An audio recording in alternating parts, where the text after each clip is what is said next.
네, 오늘 창세기 7장 1절에서 12절 본문으로 홍수 심판이 시작되다 라는 제목으로 하나님의 말씀 나누겠습니다.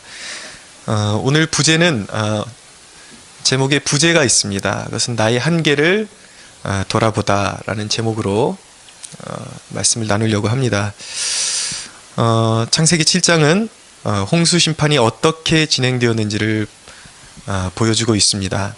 특히 1절에서 12절은 홍수가 시작되기까지 하나님께서 노아에게 주신 말씀과 그리고 순종의 내용을 담고 있습니다. 그리고 13절에서 16절까지는 노아와 그 식구들 그리고 동물들이 방주에 들어간 모습을 구체적으로 다루며 방주의 문을 닫으신 분이 하나님이심을 강조하고 있습니다. 그래서 구원의 주체자가 하나님이심을 강조하고 있는 것입니다. 이어지는 17절에서 24절은 하나님의 말씀대로 홍수 심판이 이제 이루어지게 되죠. 그리고 방주에 오르지 않은 그 어떤 생명도 살아남지 못했음을 기술하고 있습니다. 오늘은 1절에서 12절 단락을 함께 살펴보면서 이 홍수가 시작되는 과정에서 우리에게 주시는 영적인 메시지가 무엇인지 함께 나누도록 하겠습니다. 먼저 첫 번째로 1절을 한번 보실까요? 한번 같이 읽어보겠습니다. 시작. 여호와께서 노아에게 이르시되 너와 내 온 집은 방주로 들어가라. 이 세대에서 내가 내 앞에 의로움을 내가 보았음이니라 라고 말씀하고 있습니다. 노아가 인류 보존의 통로로 또 방주에 오르는 구원의 수혜자로 택함받은 원인은 첫째로 절대적인 하나님의 은혜였습니다. 하나님의 부르심과 택하심이 있었기 때문에 방주에 오를 수 있었죠. 그러나 노아는 노아가 살고 있던 그 당시의 세대들과 다른 사람들과 현격하게 다른 그 무언가가 있었어요. 바로 하나님을 기쁘시게 하는 무언가를 가졌는데 그것이 바로 의로운 삶이었다라고 말씀하고 있습니다. 그래서 이 세대에서 내가 내 앞에 의로움을 보았다라고 하나님께서 말씀하시죠. 여러분, 그럼 하나님을 기쁘시게 하는 의로운 삶이란 무엇일까요?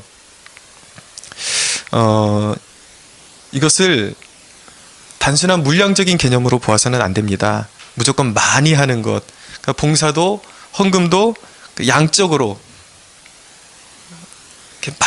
많이 하는 것, 단순히 기부도 많이 하고, 그리고 누구보다 사람들에게 친절하게 친절하게 대해주고, 그리고 주위 사람들이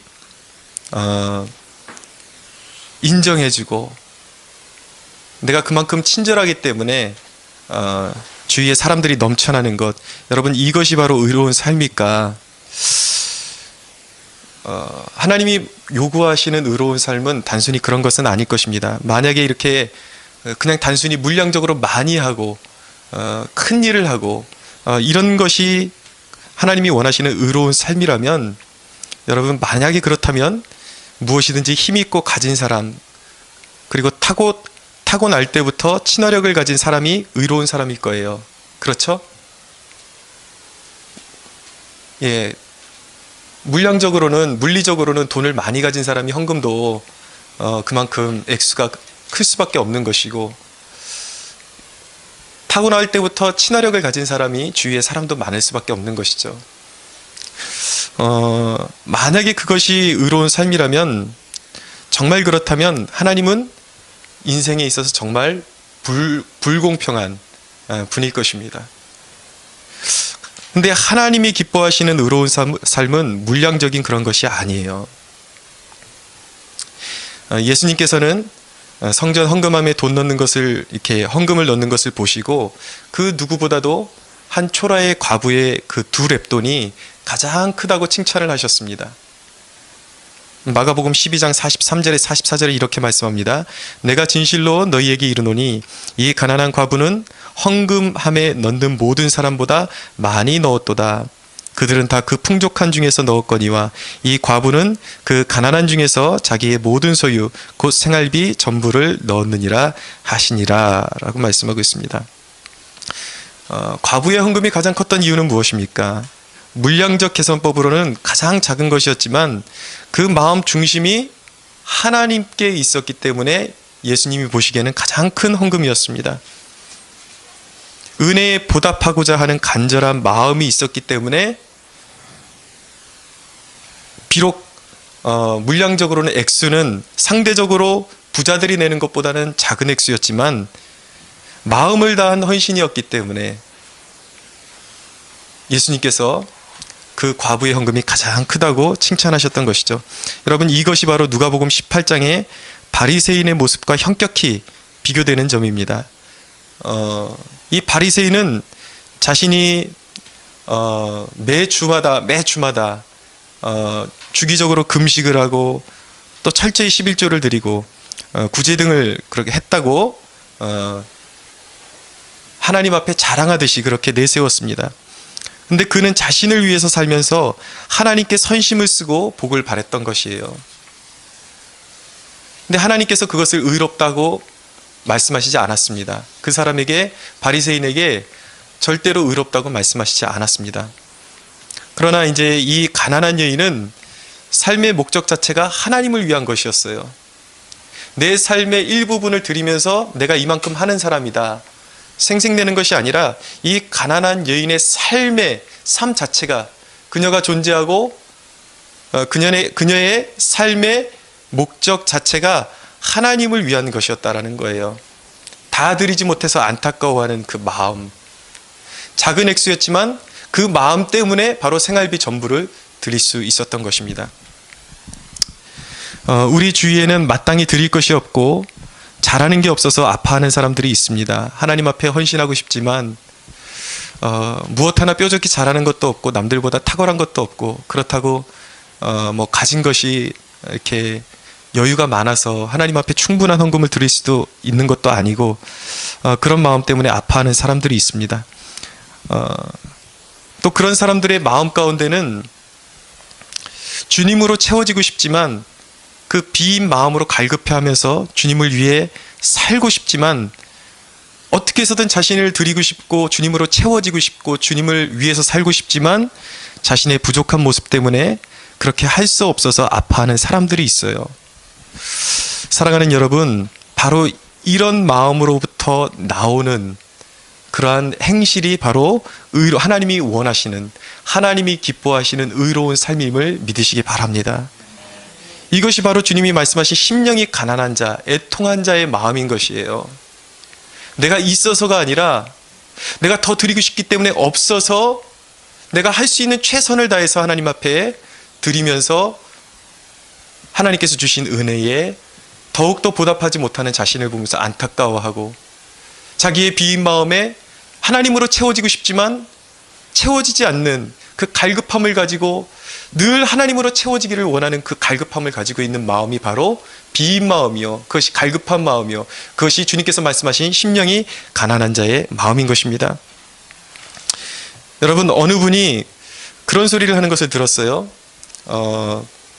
최소한 우리 크리스천들이 유재석 씨보다 더 젠틀해야 참 그리스도인이 아닌가라는 그런 글을 써놓은 것을 보았습니다. 아주 유재석 씨는 그 방송가에서도 굉장히 아주 겸손한 사람으로 참 이렇게 알려져 있죠. 그러니까 그가 이제 방송에서 비춰지는 모습, 그 이면에서 어떻게 살아가는지를 다른 방송인들을 통해서 소문이 자꾸 퍼지니까 이제 그런 이제 소식을 듣고 우리 그리스도인들이, 야, 적어도 그리스도인이라면 유재석보다는 더 젠틀하고 더 겸손해야 되는 것 아니냐, 그렇게 이제 인간관계도 더 잘해야 되는 것 아니냐, 그런 글을 써놓는 것을 이제 보게 됩니다. 근데 여러분, 공교롭게도 그렇게 말하는 것은 복음을 전혀 이해하지 못한 것입니다. 타고난 포용력이라는 것은 사람마다 저마다 달라요. 똑같을 수가 없어요.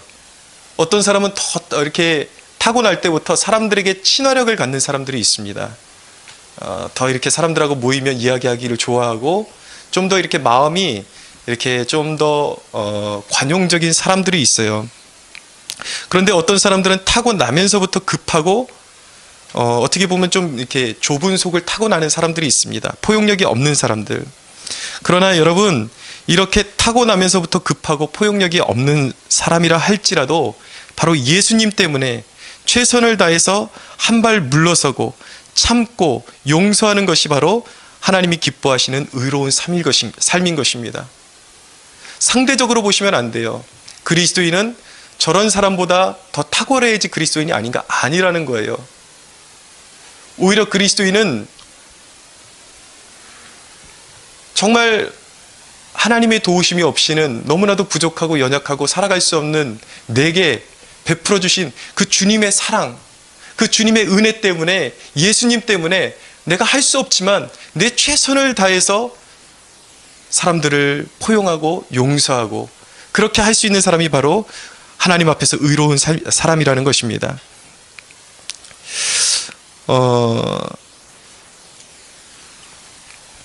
여러분, 가진 것이 없는 사람이 십자가의 그 은혜 때문에 자신의 최선으로 베푸는 것이 바로 의로운 삶이라는 거예요. 내가 가졌기 때문에 가진 것으로 당연하게 할 수 있는 것을 하는 사람이 의로운 사람이 아니라, 내가 자랑할 것이 없지만 부족하지만 예수님 때문에 참고 인내하며 또 다른 사람들에게 최선을 다해서 내 가진 것으로 베풀 수 있는 사람이 바로 의로운 사람이라는 것입니다. 여러분, 불의한 자들에게는 자기 자랑은 있어도 이렇게 주님의 기쁨이 되지 못해서 밀려오는 슬픔은 없습니다. 그것이 다른 거예요. 주님이 원하시는 의로움을 갖춘 사람은 늘 주님께 더욱더 기쁨이 되고자 하는 그 갈망이 있는 것입니다. 그래서 그 갈망으로 부족하지만 연약하지만 내 가진 것을 드리고 사람들을 이해하고 용납하고 그렇게 살아가는 것이죠. 그러나 여러분, 하나님 앞에 의롭지 못한 불의한 사람들은 늘 자기 자랑만 있지 주님 때문에 내가 이렇게 갈급해하고 힘들어하는 그 밀려오는 그러한 슬픔은 없는 것입니다. 여러분, 신앙을 자기 목적을 뒷받침하는 도구로 사용하는 사람들이 참 많습니다. 하지만 하나님의 목적에 맞게 사는 사람들은 많지 않습니다. 여러분, 이 세대에게 하나님의 목적대로 살아야 한다고, 하나님께 돌아서야 한다고, 여러분, 그렇게 삶으로 외치고 살아가는 사람들이 우리 그리스도인들 가운데 몇 명이나 있을까요? 자기 때문에 아파하는 것이 아니라 하나님 때문에,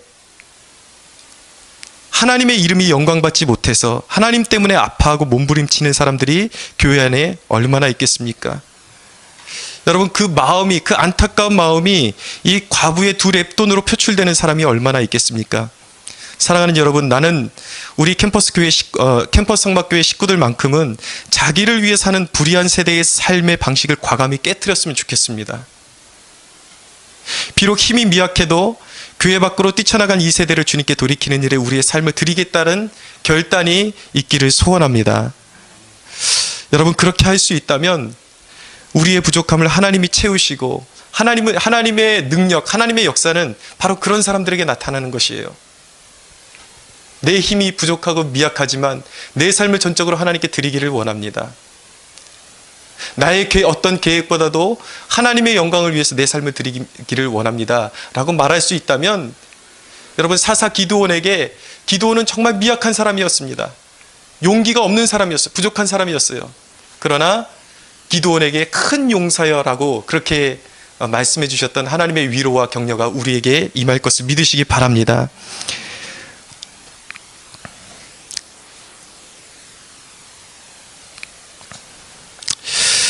여러분, 오늘 말씀 가운데 우리의 한계를 직면하게 해주시는 두 가지 메시지를 더욱 만나게 됩니다. 먼저 한 가지는 우리 4절 한번 읽어보시겠습니까? 4절 같이 읽어보겠습니다. 시작. 지금부터 7일이면 내가 40주야를 땅에 비를 내려 내가 지은 모든 생명을 지면에서 쓸어버리리라. 아멘. 예, 지금부터 7일이면 이라고 말씀하고 있죠. 120년이라는 그 방주를 방조하는 기간이 이제 지나고 심판까지 겨우 이제 7일이 남았다는 거예요. 이제 7일 후면은 이제 비가 쏟아지기 시작하고 하나님의 심판이 시작될 것입니다. 여러분, 방학이 시작될 때에 온갖 계획과 부푼 꿈을 가지고 시작되지만 이내 개학이 코앞으로 다가오고 밀린 숙제를 하느라 정신없던 시절 혹시 기억하십니까? 네. 언제 이 방학이 이렇게 빨리 끝나버렸지? 라고 말했던, 그렇게 느꼈던 그런 순간들이 생각보다 많이 있었을 것입니다. 여러분, 그렇습니다. 세월은 자꾸 앞으로 그리고 끝으로 가고 있어요. 끝날로 가고 있습니다. 여러분, 인생의 지혜는 어떤 것입니까? 인생의 지혜는 선한 위기의식을 갖는 것입니다. 그래서 고린도전서 7장 29절에 31절은 말씀합니다. 형제들아, 내가 이 말을 하노니 그때가 단축하여진 고로 이후부터 안에 있는 자들은 없는 자같이 하며 우는 자들은 울지 않는 자같이 하며 기쁜 자들은 기쁘지 않은 자같이 하며 매매하는 자들은 없는 자같이 하며 세상 물건을 쓰는 자들은 다 쓰지 못하는 자같이 하라. 이 세상의 외형은 지나감이라 라고 말씀하고 있어요. 이 말씀의 골자는 무엇이냐면 풍요한 자는 그것을 일생 누릴 것으로 착각하지 말라는 것입니다. 그리고 슬퍼하는 자도 그 슬픔이 영원할 것처럼 살지 말라는 거예요. 여러분, 우리는 누구나 그리스도의 심판대 앞에 서야 합니다. 세상의 풍요에 젖어서 영혼을 돌보지 않고 하나님께 관심을 두지 않았던 자는 그 심판대는 형벌의 심판대가 되는 것입니다. 그러나 이 땅에 슬픔이 있으나 이 땅에서 슬픔을 겪고 간고를 겪고 여러 가지 환난을 겪었지만 그 삶을 주를 위해서 믿음을 지키는 데 사용한 사람은 그 심판대 앞에서 영생의 판결을 받고 기쁨으로 옷 입는 심판대가 될 것입니다. 이 세상이 생각보다 짧다는 것을 깨닫고 영원한 세상을 바라보는 사람이 진짜 지혜 있는 사람이에요.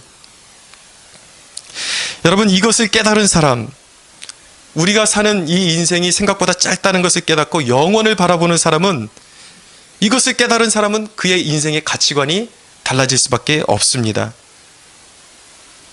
그 사람은 움켜쥐는 것보다 어떻게 써야 할지에 더 관심을 갖게 되는 것이에요. 성경은 그렇게 말씀합니다. 세월을 아끼라라고 말씀하고 있어요. 사랑하는 여러분, 오늘 해야 할 중요한 일을 내일로 미루지 마십시오. 모든 일을 선택할 때 우리에게 필요한 기준이 무엇인가? 바로 이 기준이 있어야 되는 것입니다. 모든 일을 그리스도의 심판대와 영생의 관점에서 바라보세요. 무엇을 결정하든지 무엇을 하든지 여러분들의 인생을 소진하지 않고 필요 없는 일에 소모하지 않으려면 어떤 기준점이 있어야 돼요. 분명히. 그래야 좋은 곳을 선택할 수 있습니다. 그 선택의 기준이 무엇이냐라는 거예요. 그것이 바로 이것, 바로 그리스도의 심판대. 내가 언젠가 반드시 그리스도의 심판대 앞에 설 것이다. 그리고 영생의 관점에서 내 삶을 이제 이 세상에서 삶을 끝내면 이제 영원한 세상으로 가야 되는데 주와 함께 영원토록 살 것인가? 아니면 영원한 형벌이 있는 저 지옥에서 영원토록 살 것인가? 그 관점으로 여러분들은 모든 것을 선택하셔야 하는 것입니다. 그래야 무슨 일이든지 어떤 일을 선택할 때 중요한 일이 무엇인지 그렇지 않은 일이 무엇인지를 구별할 수 있는 지혜가 비로소 생기는 것이에요. 여러분, 우리의 인생 가운데 가장 급한 일은 무엇입니까? 여러분들의 인생 가운데 가장 급한 일은 무엇이죠? 또 이런 말씀을 드리면 맞아. 가장 급한 일부터 해야지. 내일을 보장할 수 없어. 그러면서 그냥 큰 꿈, 큰 비전 이런 것들만 생각하는 사람들이 있습니다. 어떤 큰 업적을 이루어야 해. 근데 여러분, 그것이 아니에요. 여러분들에게 가장 긴급한 일은 무엇이냐면 어떤 큰 업적을 이루는 것이 아니라 하나님과 화해하는 것입니다. 날마다 하나님과 동행하는 것입니다. 여러분들이 무엇을 결정하든지 하나님과 함께하고 하나님과 동행하는 것에서 멀어진다면 그것은 탁월한 결정이 아니에요. 가장 비참한 결정이 될 것입니다. 그런 관점에서 세상을 살아가라는 것입니다. 여러분, 사랑해야 할 대상이 있다면 최선을 다해서 오늘 사랑하십시오. 이전에 어떤 일이 있었냐면 제가 지도했던 학생 가운데 한 청년이 건축학과를 다니고 있었습니다. 그 청년이 말끝마다 저에게 그랬어요. 목사님, 그땐 전도사님이었죠. 전도사님, 이제 목사님 되시고 앞으로 목회하시면 제가 반드시 그 전도사님 목회하시는 교회를 제 손으로 지어드릴 것입니다. 늘 호언장담을 했어요. 그래서 이제 그 이후에 그 사역지를 떠나고 나니까 살았는지 죽었는지 연락도 없어요. 분명히 제 핸드폰에는 그 친구의 연락처도 있고 그 친구에게도 제 연락처가 있을 텐데 일단 눈에서 멀어지고 나니까 그 마음도 사라지고 마는 것입니다. 여러분, 떨어지면 마음이 변하고 환경이 변하면 하고 싶어도 못하는 일들이 있습니다. 지키지 못할 장담들 남발하지 말고 오늘 최선을 다하십시오. 내일 일을 장담하는 건 어쩌면 교만일지도 모르겠어요. 그렇다고 해서 우리가 정말 이렇게 서로 이렇게 파이팅하고 치열업하고 우리 앞으로 정말 하나님을 위해서 잘해봅시다, 이런 것을 하지 말라는 것은 아니에요. 이 말씀의 포커스는 뭐냐면 오늘이 귀한 줄 알고 오늘 해야 할 사랑을 뒤로 미루지 말고 오늘 사랑을 해야 할 사람들에 대해서, 소중한 가족과 지인들에 대해서 사랑을 오늘 열정을 다해서 사람들을 사랑하고 오늘 주님을 위해서 해야 할 일이 있다면 내일로 미루지 말고 내일을 장담하지 말고 오늘 하라는 것입니다. 할렐루야. 여러분, 우리에겐 이 거룩한 위기의식이 필요해요. 내가 영원히 살지 못할 것이다. 그리고 주님께서 부르시는 그날이 생각보다 빨리 내 앞에 다가올 것이다. 내가 그리스도의 심판대 앞에 언젠가는 반드시 서야 하는데 그것이 바로 내가 생각한 것보다 생각보다 빨리 올 것이다 라는 위기의식을 갖는 것이 지혜인 것입니다. 여러분, 이 거룩한 위기의식이 있다면 스스로를 죄를 짓거나 허무하게 시간을 축내는 일에 자신을 방치하지 않을 것입니다. 이 거룩한 위기의식이 있다면 우리 특별히 청년들 주중에 허무한 데 가서 시간을 보내거나 술자리에서 자기의 인생을 낭비하지 않을 것입니다. 불타는 금요일이라 그래서 그 불타는 금요일에 술 취하고 방탕하는 일에 자기를 방치하지 않을 거예요. 그 자리를 박차고 일어서 당장 기도에 나가게 될 것입니다. 위기의식이 있는 사람은 무엇이든지 하나님의 관점에서 인생을 바라보는 것입니다. 사랑하는 여러분, 믿으십시오. 이 거룩한 위기의식으로 점철된 하루하루가 여러분들의 아름다운 미래를 열매 맺게 해줄 것입니다. 할렐루야. 자, 우리의 한계를 생각하게 해주는 두 번째 메시지는 11절입니다. 11절 한번 같이 읽겠습니다. 시작. 노아가 600세 되던 해에 둘째 달 곧 그달 열 일의 날이라. 그날에 큰 기쁨의 샘들이 터지며 하늘의 창문들이 열려. 12절까지 읽겠습니다. 40주야를 비가 땅에 쏟아졌더라. 이제 하나님의 명령을 받들어서 이 노아가 이제 짐승들을 다 인도해서 노아의 이제 방주에 이제 다 이제 인도해서 싣게 됩니다. 그런데 이제 하나님의 명령에 이제 온전히 순종해서 이제 순종하고 나니까 11절에 이르러서 이제 비가 쏟아지기 시작했습니다. 노아가 600세 되던 해 둘째 달 그달 열 일의 날에, 이렇게 이제 분명하게 날짜를 못 박아주는, 성경이 못 박아주는 이유는 무엇이냐면 바로 역사적인 실제성을 이제 강조하기 위해서 말씀하고 있는 것입니다. 그날에 큰 기쁨의 샘들이 터지며 하늘의 창문들이 열렸다라고 말씀하고 있어요. 큰 기쁨의 샘들이 터지며 하늘의 창문들이 열렸다. 이렇게 홍수가 시작되었습니다. 여러분, 태초에 하나님이 말씀하시자 바다와 묻이 갈라졌습니다. 그러나 이제 바다가 경계를 넘어오고 있어요. 이 큰 기쁨의 샘들이 터졌다는 건 무엇이냐면 이제 하나님께서 그렇게 경계를 갈라놓았던 바다가 이제 무트로 올라오기 시작했다는 것이고, 땅에 하나님께서 감추어줬던 물들, 지하수들이 다 터져 올라왔다는 얘기예요. 땅에서 물이 솟아오르고, 그리고 하늘에 하나님께서 물을 가두고 있던 층이 있었는데, 여러분 창조기사 기억나세요? 지구가 원래 물로 형성이 돼 있다가 이제 하늘의 궁창과 땅의 궁창으로 나누시게 되죠. 그러면서 물이 바다의 물과 그리고 하늘의 그런 물을 저장하는 그런 공간이 있어서 하늘의 물층으로 이렇게 나누어지게 됩니다. 근데 하나님께서 이제 말씀하시니까 그 하늘의 물층이 깨어지면서 하늘에 저장되어 있던 물들이 이제 다 쏟아져 내리기 시작하는 거예요. 엄청난 양의 그 비가 이제 쏟아져 내리게 되었던 것입니다. 여러분, 여기서 우리가 발견하게 되는 그런 영적인 교훈은 무엇입니까? 죄인들을 향한 심판의 도구들은 이미 마련되어 있다라는 것입니다. 여러분, 이제 사도 베드로는 이제 마지막 날을 위해서 하나님이 불을 예비해 두셨다고 말씀하고 있어요. 노아의 때에는 하나님께서 물로 세상을 심판하셨지만 세상의 마지막 때에는 하나님께서 불로 세상을 태워버리실 것입니다. 녹여버리실 것입니다. 이미 하나님의 심판의 도구에는 우리 주위에 이미 다 저장이 되어 있습니다. 준비가 되어 있습니다. 여러분, 인간에게 최적의 환경을 선사했던 요소들이 죄인에게는 심판의 도구가 되는 것입니다. 성경의 곳곳에 그런 기사들이 많이 나타납니다.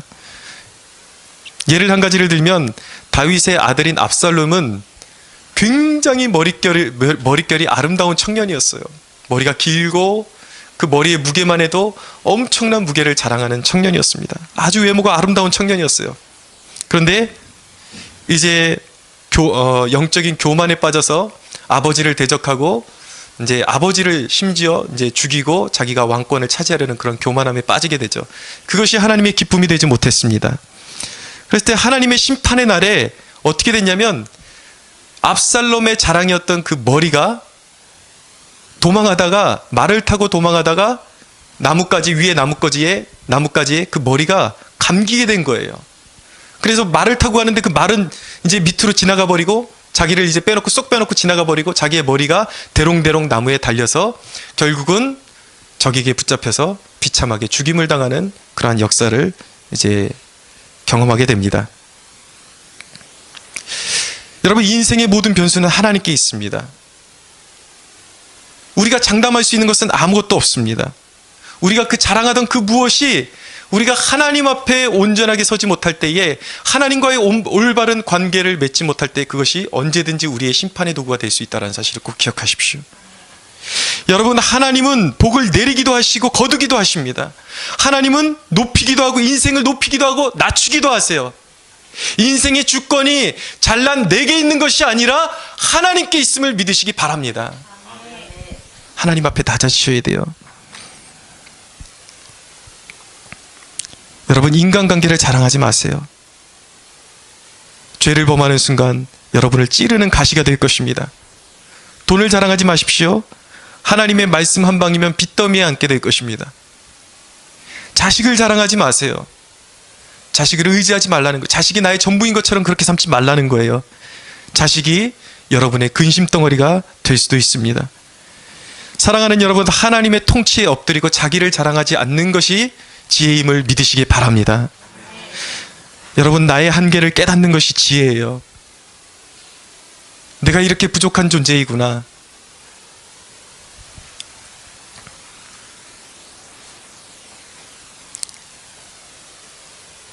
나의 소유가, 나의 자랑이 내 인생을 보장해 주지 못하는구나.